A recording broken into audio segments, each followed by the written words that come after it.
তো অনেকেই জানেন আমি দীর্ঘদিন যাবত টিকটকে ভিডিও বানাই। তো যারা আমাকে ঘৃণা করেন তাদের উদ্দেশ্যে একটা খুশির সংবাদ আছে, সেইটা হলো আমি আর টিকটকে ভিডিও করব না। ভাই, আমি টিকটকের পিছনে অনেক পরিশ্রম করছি জীবনে, বুঝছেন। আমার 4.2 মিলিয়নের একটা আইডি ছিল, সেই আইডিটা ব্যান্ড হয়ে গিয়েছে। এখন যে আইডিটা খুলছি, এই আইডিতে তো আপনারা কেউ সাপোর্টই করতেছেন না।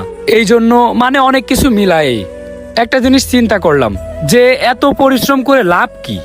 কোনো লাভ পাচ্ছি না। এত পরিশ্রম করে সত্যিই কোনো লাভ নেই। টিকটক থেকে না কোনো ইনকাম আছে, না কিছু আছে। আপনারা অনেকেই আমাকে ভালোবাসেন, অনেকেই ঘৃণা করেন, এরকম অনেকেই আছে। এখন কি আর বলবো, যারা ভালোবাসেন তাদের জন্য তো একটা কষ্টের সংবাদ, আর যারা ঘৃণা করেন তাদের জন্য একটা খুশির সংবাদ আছে। আমি আজকে আর ভিডিও বানাবো না, সত্যি আমি আর টিকটকে ভিডিও বানাবো না।